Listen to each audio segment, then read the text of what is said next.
शांति सागर जी महाराज के जीवन व्रत पर हम बैठ करके कुछ ऊहापोह कर रहे हैं। इस ऊहापोह में हम कुछ सुन भी रहे हैं और कुछ ग्रहण भी हो रहा है। सभी आज के वक्ता तो बोले हैं 5, लेकिन छठवें वक्ता बड़े महत्वपूर्ण, तो हम 6 वक्ताओं की बात करेंगे। आलेख पड़े गए हैं 5। तो कायदे से जैसा हमें महाराज जी से आदेश मिल रहा है, आशीर्वाद मिल रहा है कि 6वीं बात पहले कह देना चाहिए, क्योंकि 6वीं बात छठी छठाई बात होती है। ठीक है ना? तो शास्त्रों में लिखा है कि किसी कार्य का संकल्प कर लेने के बाद उसका आश्रय होना प्रारंभ हो जाता है। तुम किसी को मारने का संकल्प करो कि उसे मारना है और 2 साल तक नहीं मार पाओ तो 2 साल तक अशुभ कर्म का असर चलेगा। और हमारे पुष्पेंद्र जी साहब ने जो संगोष्ठी का संकल्प लिया है, तो जब तक नहीं होगी तब तक पुण्य बांधेंगे आप। नहीं वो बात नहीं। और अगर समय सीमा के बाहर हो जाए पुलिस भैया, तो फिर अत्याचार लगना शुरू है। इसीलिए चातुर्मास के काल में, और एक विशेष और बता दें, आपने विधान बहुत किए होंगे, आपने पंच कल्याण बहुत किए होंगे, लेकिन ये ज्ञान का यज्ञ बहुत बिरले, बहुत थोड़े समय के लिए होते हैं, लेकिन महत्वपूर्ण इतने होते हैं कि व्यक्तियों का जीवन बदल देते हैं। इसलिए आपने जो आंकलन किया है वह बहुत ही प्रशंसनीय है, श्लाघनीय है।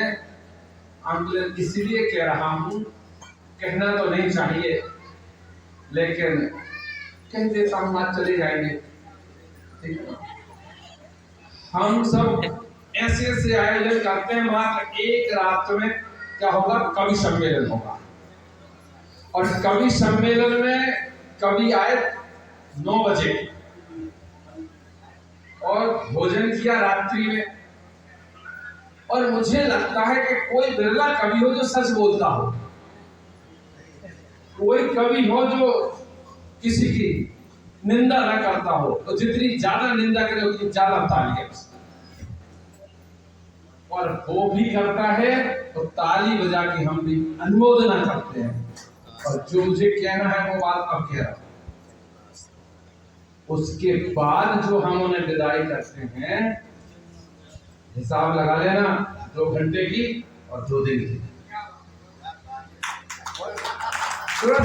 जरूर है, इन विद्वानों ने 8-8 दिन तक शास्त्र के पढ़ने पड़ते हैं, और यहाँ आकर 2 दिन रहे हैं, और 2 दिन तक आगम की बात के लिए ज्ञान यज्ञ कहते हैं। हाँ, कितने सत्परिणाम होते हैं। कमरे में भी बैठते, हम लोग फालतू नहीं बैठते, आपस में तत्व चर्चा करते, रास्ते में भी तत्व चर्चा करते। तो ये जो आपने आकलन किया है वो है नमन कर दिया होगा, नमन।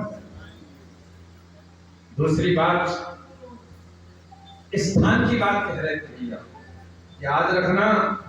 उसमें भैया मैं 6वें आलेख की व्याख्या करी, समीक्षा करी। भगवान आदिनाथ का समोत्सरण 12 योजन का था, और महावीर भगवान का 1 योजन का। वही देव थे, वही देवांगनाएं थी, वही विद्याधर थे, वही सब थे, लेकिन सब समाहित हो गए। जहां पर ऐसे निर्ग्रंथ दिगंबर मुनिराज विराजमान हो जाए, वो स्थान कभी छोटा होता ही नहीं है। हम विश्वास है समोत्सरण मान करके हैं। इसलिए आपकी जो भावनाएं हैं आदर दें। और अब चले हम आलेख की समीक्षा। आज का पहला आलेख एक लाइन में कर दूंगा, विशेष नहीं करूंगा। पंडित हेमंत कुमार जी, एक बात हमेशा ध्यान रखना, मैं विद्वानों को भी संकेत करता हूं, ज्ञान हो सकता है और वक्तृत्व कला नहीं है तो ज्ञान काम का नहीं होता, वो खुद के लिए काम का हो सकता है। और अगर वक्तृत्व कला है और ज्ञान नहीं है तब भी अंतर पड़ता है। हमारे हेमंत भैया की वक्तृत्व कला बढ़िया है और ये सबको नहीं मिलती। बहुत अच्छी बात होती है बोलना। एक नीतिकार ने कहा है सबको सीखो और बोलना ना सीखो। हाँ, तो कहने का अभिप्राय बहुत बढ़िया वक्तृत्व कला है। उन्होंने अपने समय के भीतर ही पूरा किया और जो विषय उनको दिया गया वो विषय बार ही बोले, लेकिन विशेष बोलने के लिए अध्ययन की बहुत आवश्यकता है। ये पहले एक उनके व्यास में और कहना है। और हमारे जो लोग अच्छे वाले श्रोता बचे हैं, श्रोता भी कई प्रकार के, तो जो अच्छे वाले श्रोता बचे हैं उनके श्रोता के विषय में ज्ञान ज्ञान तकलीफ का बात है नहीं। हाँ, दोहा है पुराना, आओ भगत भादो नदी, आओ भगत भादो नदी, बढ़त बढ़त बढ़ जाए, सरिता वही सराहिए जो जेठ मास है।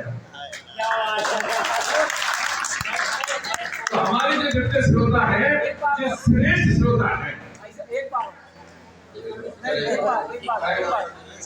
भाव भगत भक्ति, भादों के महीना में भाव भगत भादो नदी, बढ़त बढ़त बढ़ जाए, लेकिन सरिता वही सराहिए जो जेठ मास ठहरा।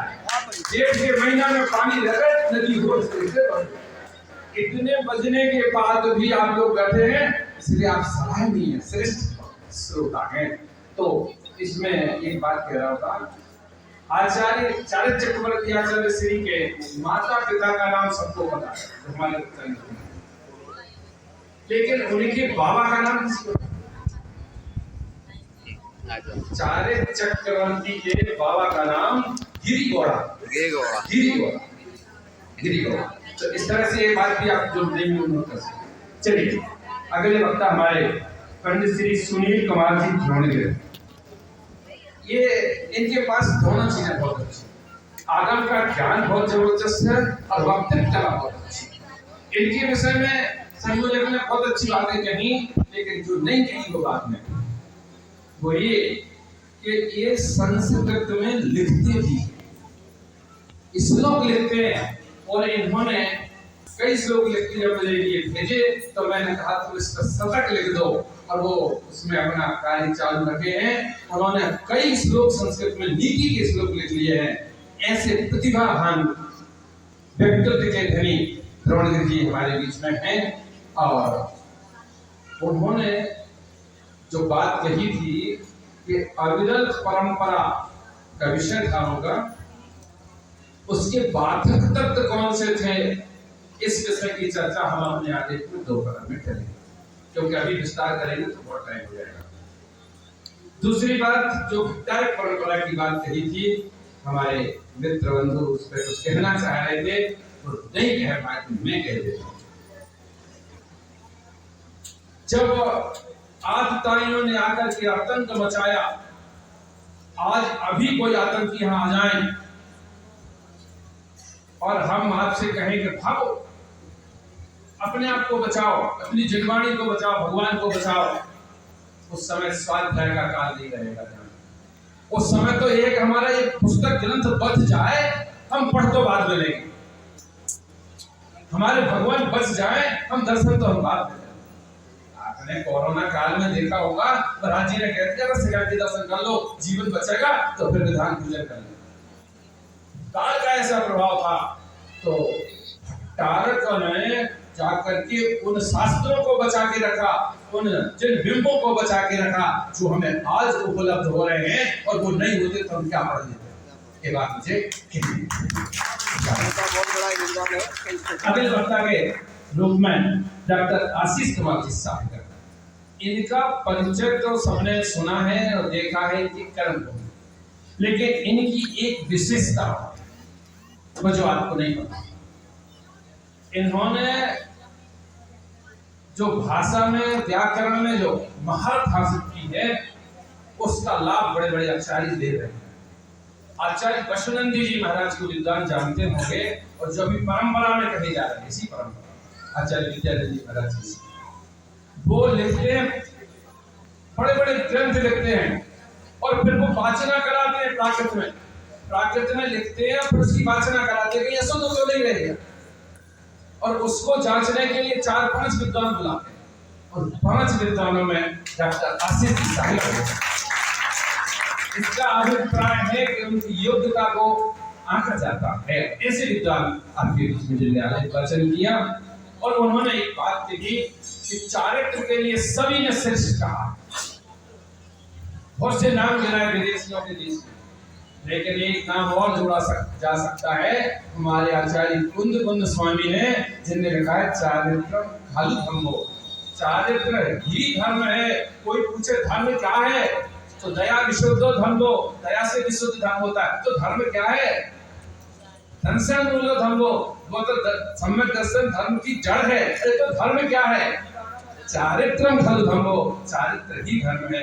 इस तरह से, और एक बात और बहुत अच्छी बात कही थी, और हमारे ऊपर कह दिया था कि वो जवाब देंगे, ध्यान रखना पड़ता है अध्यक्ष की जिम्मेदारी।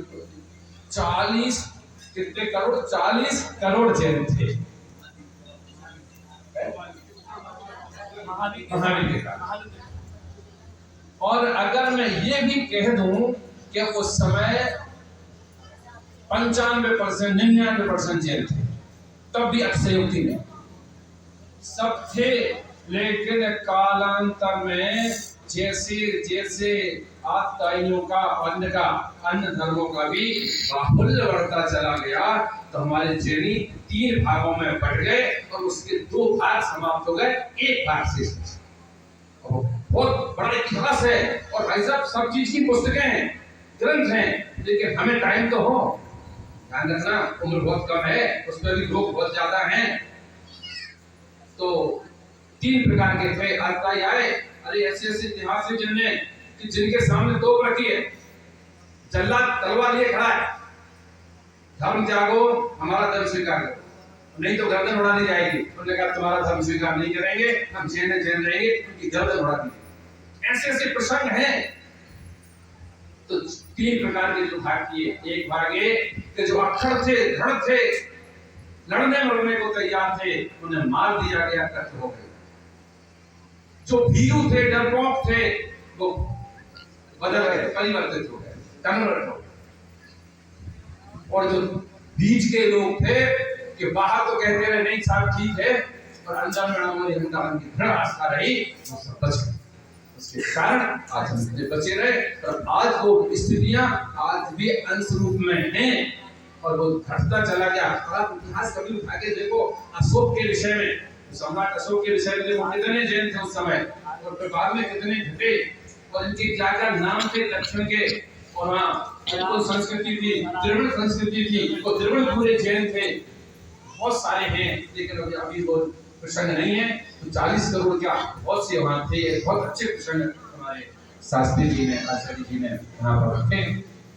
बहुत बहुत धन्यवाद। और एक प्रश्न आया था इसके बीच में, वो पंथवाद। जो लोग लगभग मेरी उम्र के हैं, या मुझसे बड़े हो तो वो अच्छी बात है, आपने देखा होगा पंथवाद बहुत ज्यादा पुराना नहीं। जब हमने होश संभाला तो हमें नहीं जानते थे पंथवाद क्या, ये तो बहुत बाद में ये सब इतना ऊंचाइयों पे गया, लोग उसके पीछे पड़े और उसमें अपने आप को बांट लिया, या किसी पंथ में अपने आप को जोड़ लिया। आचार्य चक्रवर्ती आचार्य शांति के सामने कोई समस्या थी ही नहीं। और अगले वक्ता के रूप में ब्रह्मचारिणी बहन समता देवी माँ, मैं आपके बचपन के काल से मैं आपको जानता हूँ।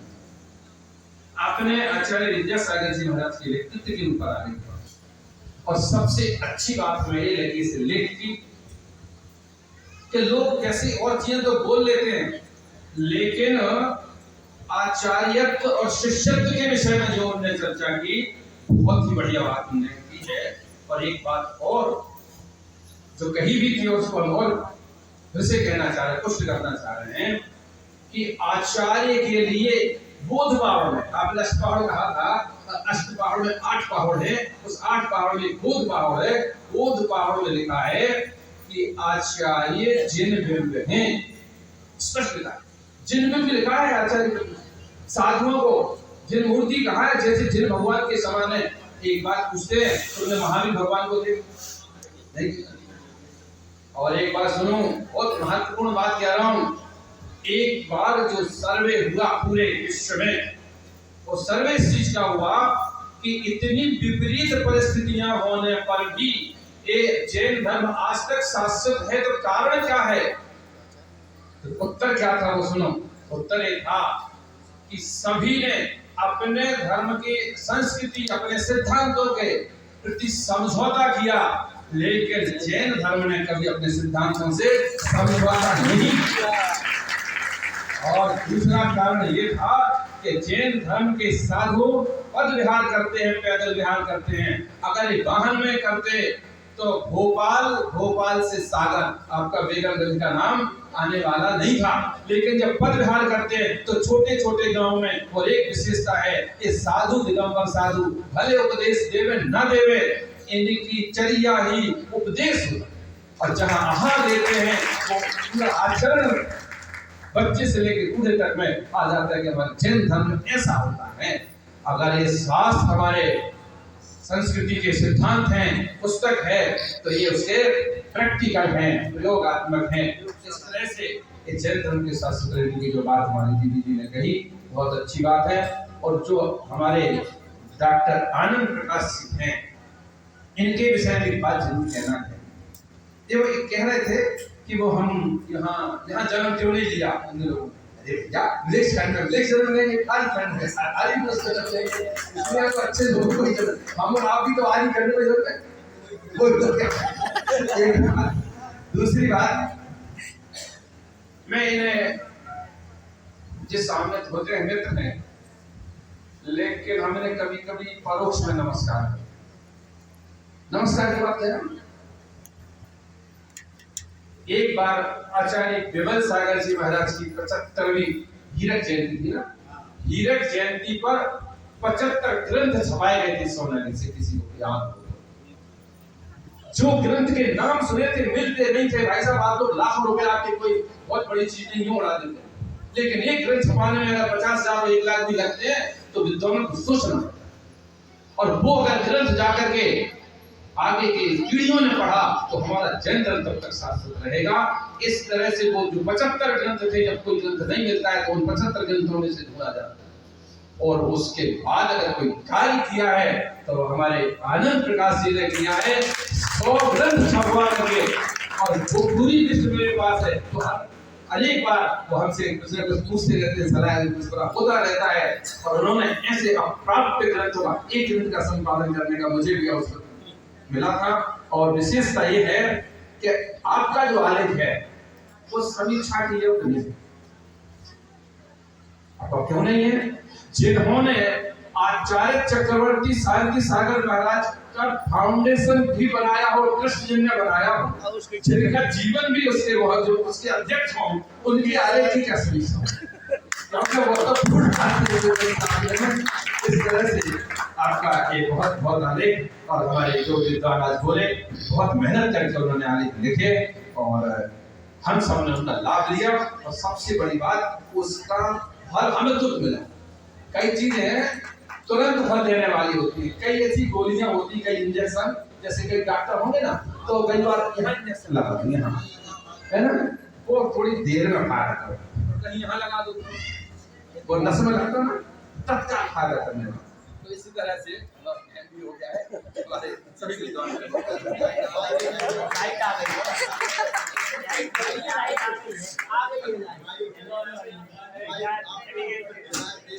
हेलो भैया, इस पर अखिल भारतवर्षीय दिगंबर जैन शास्त्री परिषद ने आचार्य चक्रवर्ती आचार्य श्री शांति सागर जी के ऊपर एक विशेषांक निकाला था, जो सन 1911 में इसका विमोचन किया गया था।